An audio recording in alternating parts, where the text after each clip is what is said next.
ಮಾಗೋಡು ಶ್ರೀ ಕಂಬದ ರಂಗನಾಥ ಸ್ವಾಮಿ ಹೂವಿನ ರಥೋತ್ಸವ ಭಕ್ತಿಭಾವದಿಂದ ಅದ್ಧೂರಿಯಾಗಿ ನೆರವೇರಿತು. ಮಧುಗಿರಿ ದಿನಾಂಕ ಫೆಬ್ರವರಿ 2, 2026 ಮಾಗೋಡು ಶ್ರೀ ಕಂಬದ ರಂಗನಾಥ ಸ್ವಾಮಿ ದೇವಸ್ಥಾನದಲ್ಲಿ ಪ್ರಪಂಚದಲ್ಲೇ ಪ್ರಸಿದ್ಧಿಯಾದ ಇತಿಹಾಸ ಪ್ರಸಿದ್ಧ ಹೂವಿನ ರಥೋತ್ಸವವನ್ನು ಅಪಾರ ಭಕ್ತಿಭಾವ, ಸಂಭ್ರಮ ಹಾಗೂ ವೈಭವದಿಂದ ಆಚರಿಸಲಾಯಿತು.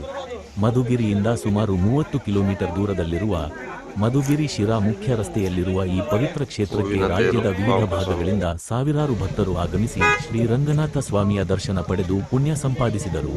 ಹೂಗಳಿಂದ ಅಲಂಕರಿಸಲಾದ ಅದ್ಭುತ ರಥವು ದೇವಾಲಯದ ಆವರಣದಲ್ಲಿ ಸಂಚರಿಸಿದಾಗ ಭಕ್ತರ ಹೃದಯಗಳಲ್ಲಿ ಭಕ್ತಿ, ಶ್ರದ್ಧೆ ಹಾಗೂ ಆನಂದದ ಅಲೆ ಹರಡಿತು. ಗೋವಿಂದ ಗೋವಿಂದ ಎಂಬ ಜಯಘೋಷಗಳ ಮಧ್ಯೆ ನಡೆದ ರಥೋತ್ಸವವು ಭಕ್ತರಿಗೆ ಅವಿಸ್ಮರಣೀಯ ಅನುಭವವಾಗಿ ಪರಿಣಮಿಸಿತು. ಈ ಪವಿತ್ರ ಕಾರ್ಯಕ್ರಮದ ಅಂಗವಾಗಿ ತಿಮ್ಮರಾಜು ಎನ್, ಸದಾಶಿವಯ್ಯ, ಸದಾನಂದಕರೆ, ರವಿಚಂದ್ರನ್ ಹಾಗೂ ಶಿವಕುಮಾರ್ ಅವರು ತಮ್ಮ ಸ್ನೇಹಿತರೊಂದಿಗೆ ದೇವರಿಗೆ ಹೂವನ್ನು ಅರ್ಪಿಸಿ ವಿಶೇಷ ಪೂಜೆ ಸಲ್ಲಿಸಿದರು. ಭಕ್ತಿಯಿಂದ ಸೇವೆ ಸಲ್ಲಿಸಿದ ಇವರನ್ನು ವೇದಿಕೆಯಲ್ಲಿ ಗೌರವಿಸಿ ದೇವರ ಅನುಗ್ರಹಕ್ಕೆ ಪಾತ್ರರಾದ ಭಕ್ತರೆಂದು ಪ್ರಶಂಸಿಸಲಾಯಿತು.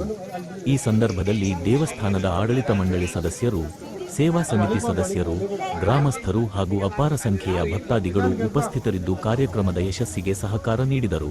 ಈ ಹೂವಿನ ರಥೋತ್ಸವವು ಧಾರ್ಮಿಕ ಸಂಸ್ಕೃತಿ, ಪರಂಪರೆ ಹಾಗೂ ಭಕ್ತಿಯ ಮಹತ್ವವನ್ನು ಪ್ರತಿಬಿಂಬಿಸಿ ಮುಂದಿನ ತಲೆಮಾರಿಗೆ ಆದರ್ಶವಾಗಿ ಉಳಿಯುವಂತಹ ಕಾರ್ಯಕ್ರಮವಾಗಿ ಮೂಡಿಬಂದಿತು.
ಕರುನಾಡ ನ್ಯೂಸ್ ಈ ಸುದ್ದಿ ನಿಮಗೆ ಇಷ್ಟವಾದರೆ ದಯವಿಟ್ಟು ನಮ್ಮ ಚಾನೆಲ್ಗೆ ಸಬ್ಸ್ಕ್ರೈಬ್ ಮಾಡಿ, ಲೈಕ್ ಮಾಡಿ ಹಾಗೂ ಶೇರ್ ಮಾಡಿ ನಮ್ಮನ್ನು ಪ್ರೋತ್ಸಾಹಿಸಿ.